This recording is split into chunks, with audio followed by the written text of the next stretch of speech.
Hello दोस्तों, कैसे हो आप। मैं ऐसा करता हूँ आप लोग बहुत बढ़िया होंगे, मस्त होंगे, जबरदस्त होंगे। तो दोस्तों हम लोग आज की क्लास में बात करने वाले हैं वैसे क्वेश्चन और उनके कॉन्सेप्ट जो कि UP TET, MP TET, super TET और डीएसएसबी में आपको पूछे जाते हैं और जो कि पूछे हुए हैं। तो चलिए बिना विलंब के हुए उनके कॉन्सेप्ट को सीखते हैं। प्रत्येक क्वेश्चन अपने आप में एक कॉन्सेप्ट लेकर के चलता है, तो उसके पूरे के पूरे कॉन्सेप्ट को सीखेंगे कि जब भी वैसा प्रश्न आपसे पूछा जाएगा तो आप कैसे उन्हें आसानी से बना सकते हैं। तो चलिए बिना विलंब के हुए उनके कॉन्सेप्ट को चलते हैं। और यदि अभी तक नहीं सब्सक्राइब किए हैं तो जरूर सब्सक्राइब कर लीजिएगा और वीडियो को अंत तक देखिएगा, क्योंकि ये सभी के सभी काफ़ी महत्वपूर्ण है और बहुत बार आपको ये प्रश्न पूछे जाते हैं, बार बार पूछे जाते हैं। तो चलिए अब देखिए, जैसे ये प्रश्न है, ऐसा प्रश्न आपको प्रत्येक एग्जाम में पूछा जाता है। 3 का विभाज्यता पूछ लेगा, 9 का विभाज्यता पूछ लेगा, 99 का विभाज्यता पूछ लेगा, 33 का विभाज्यता पूछ लेगा। तो ऐसे प्रश्नों को आप कैसे बनाएंगे, कुछ नहीं करना है, पहले आप इस कॉन्सेप्ट को सीखिए कि जब भी आपको 9 की विभाज्यता, 3 की विभाज्यता आपको इस तरह से पूछे ना, तो यहाँ पर आपको कहने का अर्थ क्या है कि ये संख्या आपको 9 से विभाज्य, 9 से विभाज्य कोई संख्या कब होती है इसको सीखिए। उसके लिए सिर्फ आपको एक काम करना है और उसी को आपको याद रखना है कि यदि उनके अंकों का योग 9 से विभाज्य है तो पूरी की पूरी संख्या 9 से विभाज्य होती है। बस इतना कॉन्सेप्ट आप यहाँ पर डायरेक्ट इसका आंसर बता सकते हैं। समझिए, यहाँ पर यदि 9 से विभाज्य है तो जो आपका 8 और 1 यदि हम लोग अंकों को जोड़ते हैं और 9 के बराबर होता है ना, तो उन्हें आपको क्या करना है, काट देना है। जो नहीं होगा उसको आपको यहाँ पर रखना है। ध्यान दीजिएगा, ये संख्या क्या होनी चाहिए, 9 से विभाज्य होनी चाहिए। कब होगी उसी के बारे में हम लोग बात करें। 8 1 जोड़ेंगे 9 होगा, 9 से 9 कट जाएगा, उसको आपको 0 कर देना है। यदि 9 प्राप्त हो जाएगी इस संख्या में तो उसको काट करके 0 कर देना है। अब उसके अलावा बचा क्या, 7 4 और जेड आपको बचा, 7 4 और जेड बचा। तो 7 4 जोड़िएगा 11 हो जाएगा और 11 प्लस आपका जेड हुआ। ध्यान दीजिएगा, 11 प्लस जेड हुआ और ये क्या होगा, अब 9 से विभाज्य होगा। यहाँ 11 के बारे में बात करें तो 11 क्या होगा, 9 से विभाज्य होगा, लेकिन 2 शेष बचेगा। तो जितना आपको चला जाएगा ना उसको आपको चला जाने देना है और जितना बचेगा सिर्फ उतना ही आपको लेना है। 9 से 11 आपका यहाँ पर एक बार में, और 2 बचेगा, 2 को आपको रखना है। अब यहाँ पर आप ध्यान दीजिए 2 और जेड में, अब जेड का वैल्यू क्या हो जो कि 9 से विभाज्य हो जाए। जेड का वैल्यू क्या हो कि 9 से विभाज्य हो जाए। तो यहाँ पर यदि जेड का वैल्यू 7 रखते हैं तो 7 और 2 कितना हो जाता है, 9 हो जाता है। और 9 से क्या हो जाएगा, 9 पूर्णतः विभाज्य हो जाएगा। अर्थात जो यहाँ पर जेड का वैल्यू होने वाला है, क्या होने वाला है, आपको यहाँ पर 7 होने वाला है। 7 कौन सा ऑप्शन है, ऑप्शन नंबर ए है, और यही इसका सही आंसर हो जाएगा। मैं ऐसा करता हूँ कि ये कॉन्सेप्ट आपको सीख चुके हैं, इसमें आपको कोई तकलीफ नहीं है। उसी तरह से यहाँ यदि 3 के विभाज्यता के बारे में पूछता कि 3 से विभाज्य है संख्या, तो 3 से विभाज्य है तो वही काम करते हैं हम लोग, 3 से भाग देते। जो 3 से आपको इनका योग यदि 3 से कटेगा तो संख्या पूरी की पूरी 3 से विभाज्य होगी। कोई दिक्कत है। यदि यहीं पर 99 के बारे में पूछा कि संख्या 99 से विभाज्य है तो आप क्या करेंगे, वहां पर आपको 99 कहने का अर्थ क्या हुआ, यहां पर आपका एक 9 मिला और एक आपका 11 मिला, अर्थात वो संख्या 9 से भी विभाज्य होगी और 11 से भी विभाज्य होगी। यहाँ पर दोनों की विभाज्यता को आपको चेक करना पड़ेगा। तो जब भी ऐसे क्वेश्चन मिलेंगे आप आसानी से बना सकते हैं। 9 का विभाज्यता आप जानते हैं, 11 का विभाज्यता नहीं जानते तो चलिए आगे चलकर मैं आपको बता दूंगा कि कैसे 11 का विभाज्यता काम करता है। यदि अल्टरनेट डिजिट का यहाँ योग करें और अल्टरनेट डिजिट का योग करें और दोनों का अंतर कर लें तो क्या होंगे, संख्या आपको 11 से विभाज्य होती है। ठीक है, मैं ऐसा करता हूं कि इतनी कॉन्सेप्ट आपको समझ में आ रही है, टेंशन नहीं लीजिए, आप सब कुछ सीखेंगे। ऐसे प्रश्न ही आपको मिलेंगे कि सारे के सारे कॉन्सेप्ट आप सीख चुके होंगे। ठीक है, तो चलिए बिना विलंब के हुए हम लोग चलते हैं नेक्स्ट क्वेश्चन की ओर चलते हैं और उनके कॉन्सेप्ट को सीखते हैं। और यदि अभी तक नहीं सब्सक्राइब किए हैं तो जरूर सब्सक्राइब कर लीजिएगा। अब देखिए दोस्तों, जैसे आपसे ये प्रश्न पूछता है, 8 से विभाज्यता के बारे में पूछता है, 4 से विभाज्यता के बारे में पूछता है और 2 से विभाज्यता के बारे में पूछता है। तो 8 से विभाज्यता, 4 से विभाज्यता और 2 से विभाज्यता का आपको कॉन्सेप्ट पता होना चाहिए कि यदि किसी संख्या के अंतिम तीन अंक यदि 8 से विभाज्य हो तो पूरी की पूरी संख्या चाहे कितनी हो बड़ी संख्या हो वो 8 से हमेशा विभाज्य होगी। यदि 4 से विभाज्यता के बारे में पूछा जाए, 4 की विभाज्यता से, तो उसको आपको देखना है कि जब किसी भी संख्या के अंतिम दो अंक 4 से विभाज्य हो तो पूरी की पूरी संख्या 4 से विभाज्य होगी।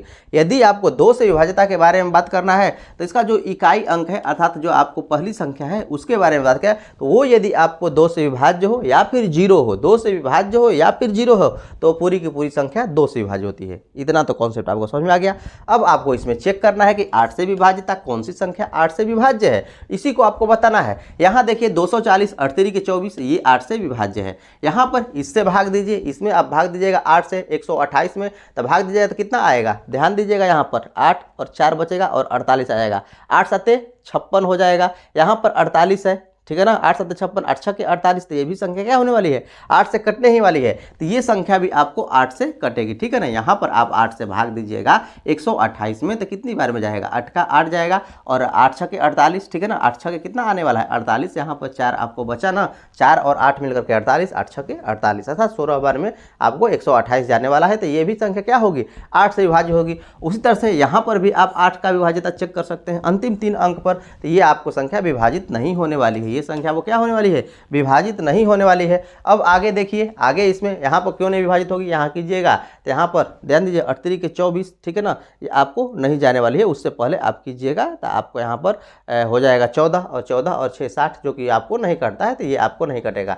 यहाँ पर 124 के बारे में बात करें, ध्यान दीजिएगा, इसमें भी आप यदि 8 से भाग देते हैं तो एक बार में जाएगा और 44 आएगा, जो कि आपको 8 से पूरा का पूरा नहीं कटने वाला है, अर्थात जो कटने वाली है आपको कौन मिल रही है, नंबर 1 और नंबर 3, इसी को आपको बताना था, तो कौन नंबर 1 और नंबर 3 है, ऑप्शन नंबर डी है, और यही इसका सही आंसर हो जाएगा। मैं आशा करता हूं कि इतनी कॉन्सेप्ट आपको समझ में आ रही है, इसमें आपको कोई तकलीफ नहीं है।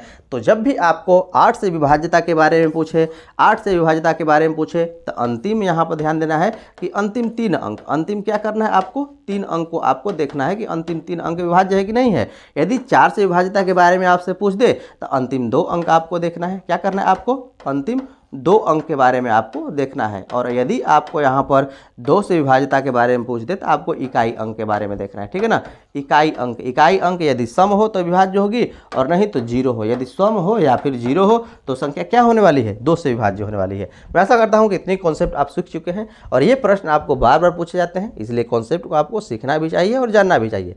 चलिए नेक्स्ट क्वेश्चन की ओर चलते हैं और उनके कॉन्सेप्ट को सीखते हैं।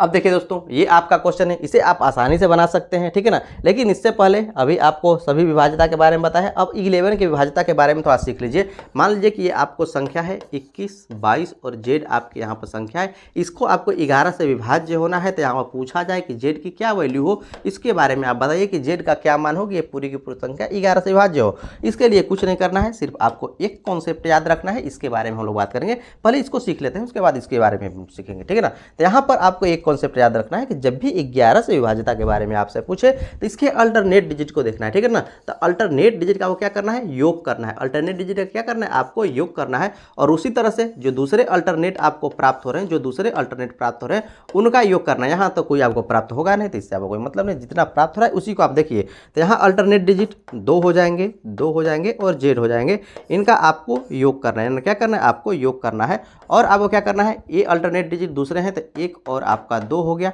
इनका योग करना है और आपस में क्या कर देना है, इनका अंतर कर देना है और इसको क्या करना है, 11 से विभाज्य करना है। तो ये संख्या क्या होगी, पूरी की पूरी 11 से विभाज्य होगी। अर्थात कहने का अर्थ क्या है कि जब किसी संख्या के अल्टरनेट डिजिट का योग और उनका आपस में अंतर करें तो वो यदि क्या हो 11 से विभाज्य, तो पूरी की पूरी संख्या क्या होती है, 11 से विभाज्य होती है। तो यहाँ पर उसी कॉन्सेप्ट का यूज करने हैं, ठीक है ना। 2 2 4 हो जाएगा और 1 2 3 हो जाएगा, 4 में से 3 घटेगा 1 आएगा, अर्थात यहाँ पर आया क्या, 1 प्लस आपका जेड आएगा और ये संख्या क्या होगी, 11 से यदि विभाज्य हो जाए तो पूरी की पूरी संख्या 11 से विभाज्य होगी। यही बात आपको यहाँ पर है। अब ध्यान दीजिए, यहाँ पर हम लोग जेड की वैल्यू क्या रख सकते हैं कि 11 से विभाज्य हो। तो यदि जेड की वैल्यू हम लोग 10 रखते हैं तो 10 1 11, 11 से कट जाएगा, कोई दिक्कत है। तो यहाँ पर जेड की वैल्यू 10 हो सकती है, उसके अलावा भी आपको वैल्यू हो सकती है, क्या हो सकती है, यहाँ पर ध्यान दीजिए, जेड की वैल्यू इसके अलावा ऑप्शन में आपको दे सकता है। तो जेड की वैल्यू क्या हो सकती है, यदि हम लोग जेड की वैल्यू -1 रखें, 10 रखें तो भी आपको विभाज्य होगा, -1 रखेंगे तो 1 और -1 0 हो जाएगा और 0 बटा के 11 कहने का अर्थ क्या है कि आपको ये 11 से विभाज्य हो जाएगा। अर्थात इसका वैल्यू आपको 10 और -1 दोनों हो सकता है। क्या कोई कन्फ्यूजन है, यहाँ तक आपको कोई कन्फ्यूजन नहीं होनी चाहिए। जब भी आपको 11 का विभाज्यता के बारे में आपसे पूछे आसानी से आप बना सकते हैं। अब चलिए हम लोग इकाई अंक के बारे में देखते हैं कि इकाई अंक के प्रश्नों को आप कैसे बनाएंगे, ठीक है ना। चाहे कैसा भी इकाई अंक आपसे पूछ दे तो आप आसानी से बना सकते हैं, उसमें आपको कोई कन्फ्यूजन नहीं होगी। अब उसके लिए अब आपको सीखना पड़ेगा, क्या सीखना पड़ेगा, एक बात आपको हमेशा देखना है कि जब भी इकाई अंक आपको निकालना हो तो कुछ नहीं करना है, सिर्फ उनके इकाई अंक पर ही आपका ध्यान होना चाहिए। आपको सिर्फ इसके इकाई अंक पर ध्यान होना चाहिए, बाकी पर आपको कोई मतलब नहीं है। और एक बात आपको याद रखना है कि जब इकाई के स्थान पर 0 प्राप्त हो जाए, 1 प्राप्त हो जाए, 5 प्राप्त हो जाए और 6 प्राप्त हो जाए, ये हमेशा रहेंगे नो चेंज। हमेशा क्या रहने वाले हैं? No change. इनमें आपको कोई परिवर्तन नहीं होने वाला है। जो जैसा है उसको वैसा ही आपको इकाई अंक होने वाला है, ठीक है ना। जैसा है वैसा इकाई अंक, अर्थात 0 आपको इकाई स्थान पर मिल जाए तो हमेशा उसका इकाई अंक चाहे पावर कितना भी हो जाए, अब क्या होने वाला है? 0 ही होने वाला है। यदि 1 हो जाए तो भी आपका 1 ही होने वाला है, क्योंकि 1 का चाहे कितना भी बार गुणा कीजिए हमेशा 1 ही प्राप्त होने वाला है। और 5 को यदि आपको यहाँ प्राप्त हो जाए तो 5 का भी चाहे जितना बार गुणा कीजिए हमेशा इकाई के स्थान पर 5 ही मिलेगा। उसी तरह से 6 के बारे में बात किया जाए तो 6 भी क्या होगा? आपको इकाई के स्थान पर यदि मिल जाए तो वो भी आपको हमेशा 6 ही प्राप्त होने वाला है। मैं आशा करता हूँ कि इतनी बात आपको समझ में आ रही है। अब एक और कॉन्सेप्ट आपको याद रखना है कि यहाँ पर आपको जो यदि इसके अलावा कोई आपको डिजिट यहाँ पर प्राप्त हो जाए इकाई के स्थान पर, तो आपको क्या करना है? उसके पावर को देखना है। क्या करना है? इसके पावर को देखना है। अब पावर में क्या करना है? आपको 4 से भाग देना पड़ेगा। यदि ऐसा हो जाए कि इनमें से न हो तो आपको पावर में हमेशा 4 से भाग देना है। मैंने अभी आपको बताया कि 8 का विभाज्यता क्या करता है कि अंतिम 3 अंक में भाग दीजिए। 4 का विभाज्यता क्या करता है कि अंतिम 2 अंक में भाग दीजिए। और 2 का विभाज्यता यह कहता है कि अंतिम 1 अंक को देखिए कि या वो सम संख्या है या फिर 0 है। यदि है तो 2 से विभाज्य है। यहाँ पर 4 से विभाज्यता के बारे में आपको चेक करना है। 4 से हमेशा आपको भाग देना है। तो आपको इसमें सब में भाग देने की जरूरत नहीं है। ये संख्या आपको बहुत बड़ी हो सकती है, ठीक है ना, बहुत बड़ी भी हो सकती है, 21 67 मान के चलिए हो सकती है, उससे भी बड़ी हो सकती है, सब में लगेगा। आपको उतना कुछ नहीं करना है, सिर्फ आपको इसके अंतिम 2 अंक में आपको भाग देना है। और अभी अब मैंने आपको बताया ना कि 4 से विभाज्यता के लिए अंतिम 2 अंक, तो यहाँ पर अंतिम 2 अंक में ही सिर्फ आपको यहाँ पर भाग देना है। तो आपको है ये 67, इसके में आपको भाग देना पड़ेगा 4 से। एक बार में भाग दीजिएगा, 4 जाएगा, आएगा कितना? 2 और 7। अब यहाँ पर 6 चौके 24, 6 बार में बचेगा कितना? आपका 3। यहाँ पर ध्यान दीजिए, आपका 3 बचा। ये क्या बचा? आपको शेष बचा। जो आपको शेष बचे, ये कॉन्सेप्ट याद रखिए, जो आपको शेष बचे उसी को उसका पावर बना लेना है। किसका पावर बना लेना है? जो इकाई के स्थान पर है उसका पावर बना लेना है। तो इकाई के स्थान पर 3 है और पावर बना लेना है किसको? शेष को। जो पावर है ना, बना लेना है आपको शेष को, और आपको इसी कैलकुलेट कर लेना है। इकाई अंक आपको यहाँ पर प्राप्त हो जाएगी। तो यहाँ पर ध्यान दीजिएगा, यहाँ पावर बना लीजिएगा। शेष कितना मिला? 3। तो 3 के 9 3 27। अब 27 में इकाई अंक क्या प्राप्त हुआ? 7 प्राप्त हुआ, और यही इसका इकाई अंक होने वाला है। क्या कोई तकलीफ है? मैं आशा करता हूँ कि इतनी बात आपको समझ में आ रही है और ऑप्शन नंबर ए इसका सही आंसर हो जाएगा। लेकिन यहाँ पर एक आपको पॉइंट और भी याद रखना है। क्या याद रखना है? इसको आप सीख लीजिए, ठीक है ना। यहाँ पर आपको क्या याद रखना है? यदि आप यहाँ पर भाग देते हैं, यहाँ पर क्या करते हैं? भाग देते हैं। यहाँ पर यदि आप भाग देते हैं तो आपको क्या ध्यान देना है? इसके बारे में आप ध्यान दीजिएगा। यहाँ पर यदि ये 67 न होकर के 167 न होकर के आपसे हो जाता है यहाँ पर 168, ठीक है ना, ये आपका 168 हो जाता, तो आपको अंतिम 2 अंक में भाग देना पड़ेगा, अर्थात 68 में भाग देना पड़ेगा। और इसमें भी आपको 4 से ही भाग देना पड़ेगा। और 4 से भाग दीजिएगा, 4 से भाग दीजिएगा। तो यहाँ पर ये ध्यान दीजिए, ये 4 से यदि आप भाग देते हैं तो कितनी बार में? ध्यान दीजिए, या 16 बार में ना, ये आपको 17 बार में, 17 चौके 68, अर्थात ये 17 बार में पूरा का पूरा क्या हो जाने वाला है? कट जाने वाला है। यहाँ पर कोई भी शेष नहीं बचेगा। यहाँ पर कोई शेष नहीं बच रहा है। क्या हो रहा है? आपको यहाँ पर कोई शेष नहीं है, कोई शेष नहीं है, ठीक है ना। अब जब आपको कोई शेष न बचे तब आप क्या करेंगे?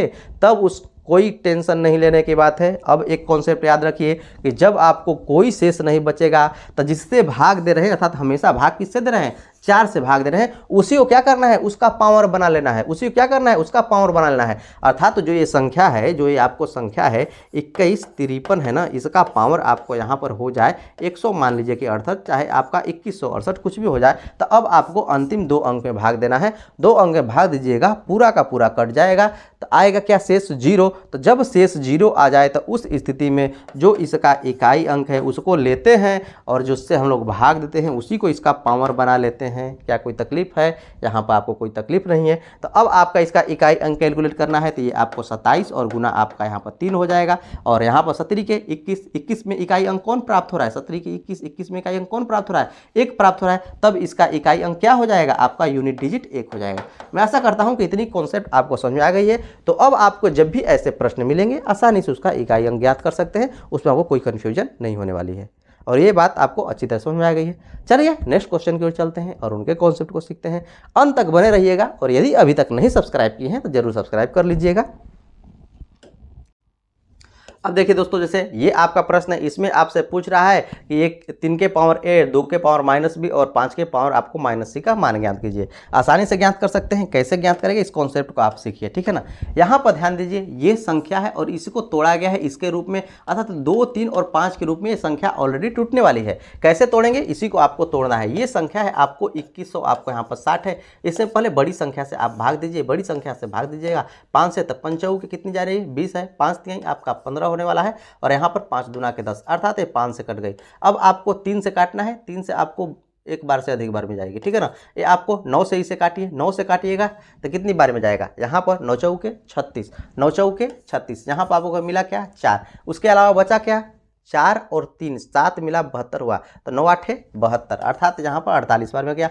पुनः ये आपको अभी भी 3 से जाएगा, 3 से इसे काटिए, 3 से काटिएगा, 3 का 3 आपको जाएगा, और यहाँ पर 3 6 18 16 हो गया। अब यह आपको 3 से नहीं जाएगा, ये 16 आपको प्राप्त हो जाएगा। 16 प्राप्त होने का अर्थ क्या हुआ कि 2 के पावर आपका 4 हो जाएगा, 2 दूना के 4, दूना के 8, दूना के 16, 2 के पावर 4 हो जाएगा। अब इसी को इसके पावर के रूप में लिखिए, इसको क्या कीजिए, इसके पावर के रूप में लिखिए, अर्थात आप करिएगा कि 2 के पावर के रूप में लिखिएगा। 2 का पावर क्या हो जाने वाला है, आपको 4 हो जाने वाला है। 3 के पावर में आप लिखिए, क्योंकि 2 के बाद 3 आने वाला है, तो 3 के पावर में लिखिएगा। 3 कितना है, ये 9 है, ये 3 है, तो 9 में 3 2 है और एक 3 और, अर्थात 3 के पावर क्या आने वाला है, 3 आने वाला है। गुना यहीं पर बात करें 5 के, तो 5 एक ही बार आने वाला है, अर्थात 5 के पावर आपका 1 हो गया। क्या कोई दिक्कत है। अब यहाँ पर ध्यान दीजिए, ये क्या है, 2 के पावर a है, गुना 3 के पावर b है, और यहाँ 5 के पावर c है। यहाँ से आप कैलकुलेट कर सकते हैं कि a का वैल्यू क्या है, b का वैल्यू क्या है और c का वैल्यू क्या है। यहाँ ध्यान दीजिए, यहाँ कैलकुलेट आप करेंगे तो क्या होगा, a का वैल्यू 2 आने वाला है, b का वैल्यू 3 आने वाला है, और c का वैल्यू 1 आने वाला है। आपको ज्ञात क्या करना है, आपको यहाँ पर ज्ञात करना है कि 3 के पावर a, ध्यान दीजिएगा यहाँ पर 3 के पावर a, तो 3 के पावर a, 3 के पावर a कहने का अर्थ क्या है, यहाँ पर 3 के पावर a, तो 3 के पावर क्या हो, a हो। a क्या है, आपको यहाँ पर 4 है, a क्या है, आपको 4 है, तो 3 के पावर क्या करना है, आपको 4 कर देना है। गुना 2 के पावर माइनस b, 2 के पावर क्या करना है आपको, माइनस b, और b का वैल्यू क्या है, ध्यान दीजिए 3 है, b का वैल्यू क्या है आपको 3 है, तो 2 के पावर माइनस 3 हो गया। गुना 5 के पावर माइनस c, तो 5 के पावर c क्या है, c का वैल्यू कितना है आपको 1 है, तो माइनस 1 कर देना है, 5 के पावर आपका माइनस 1 हो गया। क्या कोई तकलीफ है, और इसी को आपको कैलकुलेट कर लेना है। इसको आप कैलकुलेट कर लीजिएगा, कैलकुलेट कीजिएगा तो कितना आने वाला है, ऊपर हो जाएगा आपको 3 के पावर 4, 3 के पावर 4 कहने का अर्थ क्या है, 27 3 81 हो गया, ठीक है ना, ये आपका 81 हो गया। गुना यहाँ पर आपको गुना तो किसी से होगा नहीं, सभी क्या है माइनस पावर में है, तो बटा में हो जाएंगे, और इनका पावर क्या हो जाएगा, प्लस में हो जाएगा, अर्थात यहाँ पर 2 के पावर कितना हो जाएगा 3, 2 के पावर 3 कहने का अर्थ क्या है कि 2 दूना के 4 दूना के 8, तो यहाँ पर डायरेक्ट आप लिख सकते हैं कि 8 हो गया। गुना ये 5 है, वो भी नीचे चला आएगा, तो यहाँ पर आपका बटा हो गया 5। अब 8 और 5 आपको गुणा कर हो जाएंगे आपस में, तो होने का क्या वाला है ये 81 और बटा के 40, 81 बटा के 40 कौन सा ऑप्शन है, वही उसका सही आंसर हो जाएगा, और ऑप्शन नंबर ए है, और यही इसका सही आंसर हो जाएगा। मैं आशा करता हूँ कि ये कॉन्सेप्ट आपको समझ में आई है, इसमें आपको कोई तकलीफ नहीं है। यहाँ पर ध्यान दीजिए, यहाँ पर यदि बात नहीं समझ में, पावर माइनस है और वो बटा में चला आया है, तो एक कॉन्सेप्ट आप जानते होंगे, तो जानते होंगे जब a के पावर -1 होता है तो क्या लिख सकते हैं, 1 बटा के a, इसीलिए क्या आ गया, वो बटा में आ जाएगा, और 1 बटा के a के आप a के पावर -1 में भी आप लिख सकते हैं। और मैं ऐसा करता हूं कि इतनी कॉन्सेप्ट आपको समझ में आ रही है और ये प्रश्न आपको अच्छी तरह समझ में आ गया। तो चलिए, जब भी ऐसे आपको प्रश्न पूछे जाएंगे इस पैटर्न पर, तो आप आसानी से बना सकते हैं, इससे आपको कोई कन्फ्यूजन नहीं होने वाली है। चलिए नेक्स्ट क्वेश्चन की ओर चलते हैं और उनके कॉन्सेप्ट को सीखते हैं। अब देखिए दोस्तों, ये प्रश्न है, ये भी आपको पूछे हुए प्रश्न है। इन प्रश्न को आप कैसे बनाएंगे, बस आपको यहाँ पर देखना है कौन सा पैटर्न फॉलो कर रहा है, उसी के अनुसार आप बना सकते हैं। कह रहा है कि इस आकृति में x का वैल्यू आप बताइए क्या होगा, इस x के बारे में आपसे पूछ रहा है। आसानी से आप बता सकते हैं, कैसे बताइएगा, ध्यान दीजिए। यहाँ ये लाइन क्या है, ये 27 है, यहाँ से जा रही है, अर्थात 3 का क्या होने वाला है, ये आपको क्यूब हो रहा है, तब आपको 27 आ रहा है। यदि 4 के बारे में बात करें, ध्यान दीजिए, ये 4 क्या हो रहा है, आपको क्यूब होकर के 4 16 4 64 हो जा रहा है, 2 का क्यूब होकर के 8 हो रहा है, अर्थात 1 का क्यूब होकर के क्या होगा, x होगा, अर्थात 1 का क्यूब कहने का अर्थ क्या है कि बराबर 1 होगा, और 1 बराबर 1, अर्थात x की वैल्यू क्या आने वाली है, 1 आने वाली है, और ऑप्शन नंबर बी इसका सही आंसर हो जाएगा। इसमें क्या कोई कन्फ्यूजन है, कोई कन्फ्यूजन नहीं होनी चाहिए। चलिए नेक्स्ट क्वेश्चन की ओर चलते हैं और उनके कॉन्सेप्ट को सीखते हैं। अब देखिए दोस्तों, ये आपका प्रश्न है। ऐसे प्रश्नों को आप आसानी से बना सकते हैं। क्या कह रहा है, पहले प्रश्न पढ़िए। कह रहा है कि यदि एक भिन्न के अंश को 20% और उसके हर को 25% बढ़ा दिया जाए तो भिन्न 3/5 हो जाता है। तो मूल भिन्न क्या है, इसके बारे में आपसे पूछ रहा है। तो मान लीजिए कि जो मूल भिन्न है आपका x/y है, यहाँ पर बात कर रहा है, यहाँ बात कर रहा है कि जो उसके अंश है ना, उसमें 20% की वृद्धि, जो उसका अंश है उसमें 20% की वृद्धि, 20% की वृद्धि करेगा तो कितना हो जाएगा। कोई भी जो अंक होता है अपने आप में 100% होता है। अपने आप में क्या होता है, 100% होता है। तो x अपने आप में 100% है, 20% की वृद्धि अर्थात 120% हो जाएगा। कोई दिक्कत है। यदि यहीं पर इसके हर के बारे में बात करें तो y है, ठीक है ना, इसमें कितने की वृद्धि, 25% की वृद्धि, 25% की वृद्धि अर्थात 125% हो जाएगा। और वृद्धि करने पर क्या हो जाता है, 3/5 हो जाता है। क्या कोई तकलीफ है, यहाँ तक तो आपको कोई तकलीफ नहीं होनी चाहिए। यहाँ बात कीजिए, ध्यान दीजिए, परसेंटेज नीचे भी है, परसेंटेज ऊपर भी है, परसेंटेज खत्म। अब आपको क्या करना है कि यहाँ इसमें भाग दे सकते हैं, यहाँ पर भी, या फिर उस साइड में लेकर के आप भाग दीजिए, ठीक है ना, उस साइड में लेकर के भी भाग दे सकते हैं, यहाँ पर भी भाग दे सकते हैं। यहाँ पर कीजिएगा तो ये आपको 25×5 125, ये आपका हो जाएगा। ध्यान दीजिएगा, यहाँ आप इसमें भाग देंगे तो 5 दूना के 10 होने वाला है, 5 दूना के 10 और 5 चौके के 20 अर्थात आपको यहाँ पर 24 होने वाला है। अब यहाँ पर आप कैलकुलेट कर सकते हैं कि x/y बराबर क्या होगा। ध्यान दीजिए, ये अंश में है तो इधर जाकर के हर में हो जाएगा, अर्थात क्या होने वाला है, हर में क्या है, 5 है, तो 5 गुना आपका यहाँ पर 24 हो जाने वाला है। उसी तरह से ये क्या है, हर में है तो इधर जाकर के अंश में हो जाएगा, तो ये क्या हो जाएगा, 3 और गुना आपका 25 हो जाएगा। क्या कोई कन्फ्यूजन है, कोई कन्फ्यूजन नहीं होनी चाहिए। अब यहाँ पर आप इसे कैंसिल कर सकते हैं, 50-25 कर सकते हैं। आप यहाँ से भी आप कैंसिल कर सकते थे, ठीक है ना, यहाँ पर भी कैंसिल कर सकते हैं, और नहीं तो इस तरह से करके भी आप कैंसिल कर सकते हैं। तो 50-25 आपका कैंसिल हो जाएगा, 8 के 24 हो जाएगा। तो यहाँ पर आपको मिला क्या, 5/8, 5/8 मिला ना। तो ये क्या है, किसका मान मिला, x/y। आपसे पूछ क्या रहा है, मूल भिन्न क्या है, तो मूल भिन्न तो हमने माना है ना कि x/y है, x/y ही तो आपको प्राप्त हुआ है कि 5/8। कौन सा ऑप्शन है, ऑप्शन नंबर बी, और यही इसका सही आंसर हो जाएगा। आप डायरेक्ट यहाँ से भी इसे कटा सकते थे, इतना भी कुछ करने की जरूरत नहीं है। सिर्फ आपको इसका कंडीशन आपको पता चल गया तो डायरेक्ट यहीं से भी कटा सकते हैं। यहाँ ध्यान दीजिए, इसे काटिएगा तो ये 8 के 24 हो जाएगा, यहाँ बचेगा 1, और यहाँ ध्यान दीजिए इसे काटिएगा तो आपको 5 हो जाएगा। ये इसके हर में है, इधर जाएगा अंश में हो जाएगा, ठीक है ना, अर्थात x/y के बारे में बात करें, ये क्या है, इसके हर में है, उधर जाएगा अंश में हो जाएगा, अंश में 1 है, 1 से गुणा कीजिएगा, वही आपको प्राप्त होने वाला है, अर्थात 5 हो गया। और बटा में ये क्या है, इसके अंश में है, बराबर के इस साइड में जाएगा, हर आ जाएगा, तो ये आपको 8 हो जाएगा, अर्थात x/y क्या आपको प्राप्त होने वाला है, 5/8 प्राप्त होने वाला है। मैं ऐसा करता हूँ कि ये कॉन्सेप्ट आपको समझ में आई है, इसमें आपको कोई तकलीफ नहीं है। तो जब भी ऐसे प्रश्न आपको मिले, ऐसे आप आसानी से बना सकते हैं, ठीक है ना। इसमें आपको बाई ऑप्शन यदि चूज कीजिएगा तब आपसे बहुत मुश्किल होने वाली, ये बनने वाली, तो बाई ऑप्शन ऐसे प्रश्नों को आपको ट्राई नहीं करना है, ठीक है ना। यदि यहाँ परसेंटेज नहीं होता तो बाई ऑप्शन ट्राई कर सकते थे। चलिए नेक्स्ट क्वेश्चन की ओर चलते हैं और उनके कॉन्सेप्ट को देखते हैं। अब देखिए दोस्तों, ये आपका प्रश्न है, यहाँ पर है किसी महीने का तीसरा शुक्रवार 16वीं तारीख को, ध्यान दीजिएगा यहाँ पर तीसरा शुक्रवार यहाँ पर है कि 16वीं तारीख को है। यदि हम लोग बात करें कि पहला शुक्रवार कब पड़े, पहला शुक्र जो है वो कब पड़ेगा, इसके बारे में बात करें तो पहला शुक्र कब पड़ेगा, जबकि यहाँ पर तीसरा शुक्र क्या है, 16वीं तारीख को है। यहाँ पर ध्यान दीजिएगा 16वीं तारीख को है, तो पहला शुक्र कब पड़ेगा, तो 16वीं तारीख को शुक्र क्या 7 दिन पर रिपीट होगा, अर्थात आपको पहला शुक्र तो 2 7 कम कर लीजिए। 2 7 कम करने का अर्थ क्या है कि 2 गुना 7 आप कम कर लीजिए, 2 गुना 7 कम कर लीजिएगा तो ये 14 हो जाएगा। 16 में से 14 घटाइएगा, अर्थात यहाँ पर 2 तारीख को पढ़ने वाला है। क्या करना पड़ेगा आपको, 2 तारीख को पढ़ने वाला है। मैं ऐसा करता हूँ कि इतनी बात आपको समझ में आ रही है। आपको पहला शुक्र पता चल गया कि 2 तारीख को पढ़ रहा है। जब पहला शुक्र आपको 2 तारीख को पढ़ रहा है तो आपको मंगल के बारे में पूछ रहा है कि चौथा मंगल किस तारीख को पड़ेगा। तो पहले पहला मंगल आप निकाल लीजिए, पहले क्या कीजिएगा, पहला मंगल आप निकाल लीजिए कि पहला मंगल कब पड़ेगा, पहला मंगल आपको कब पड़ेगा। तो ध्यान दीजिए पहला मंगल कब पड़ेगा, जब आपको 2 तारीख को, जब आपको 2 तारीख को शुक्रवार पड़ रहा है। क्या कर रहा है, 2 तारीख को शुक्रवार पड़ रहा है, तो आपको यहाँ पर मंगल कब पड़ेगा, शुक्र के बाद शनि, शनि के बाद आपको रवि आएगा, रवि के बाद सोमवार, उसके बाद आपका मंगलवार, अर्थात 6 तारीख को यहाँ पर मंगलवार पढ़ने वाला है। कितना आपको पढ़ने वाला है, 6 तारीख को आपको मंगलवार पढ़ना है। क्या कोई तकलीफ है, यहाँ तक तो आपको कोई तकलीफ नहीं होनी चाहिए। लेकिन आपसे पूछ रहा है कि चौथा मंगल ये क्या है, आपको पहला मंगल है, ये आपका पहला मंगल है, आपको चौथा मंगल आपको पता करना है। चौथा मंगल कहने का अर्थ क्या है कि इसमें आपको अभी भी मंगल क्या होगा, आपको 7-7 दिन पर रिपीट होगा। तो आपको क्या करना, चौथा चाहिए। ये तो आपको पहला है ना, चौथा के लिए आपको 3 और अभी आपको सप्ताह क्रॉस करने होंगे, अर्थात 3 गुना 7 कर लीजिए। तो 17 की 21, ध्यान दीजिएगा यहाँ पर 17 की 21 और प्लस आपका यहाँ पर 6 हो जाएगा। तो 21 और 6 कितना हो जाएगा आपको 27, अर्थात जो आपका चौथा मंगल होने वाला है कितना होने वाला है 27 तारीख को, जो कि ऑप्शन नंबर ए है और यही इसका सही आंसर हो जाएगा। मैं आशा करता हूँ कि आपको अच्छी तरह से ये बात समझ में आई होगी, ठीक है ना। तो आप डेली अटेंड करते रहिए, सभी आपको जितने भी आपको क्वेश्चन की प्रैक्टिस मैं आपको कराता हूँ सभी के सभी आप डेली अटेंड करते रहिए, क्योंकि सभी क्वेश्चन अपने आप में एक कॉन्सेप्ट लेकर के चलते हैं और उन प्रश्नों को आप कैसे बना सकते हैं आसानी से आप सीख सकते हैं।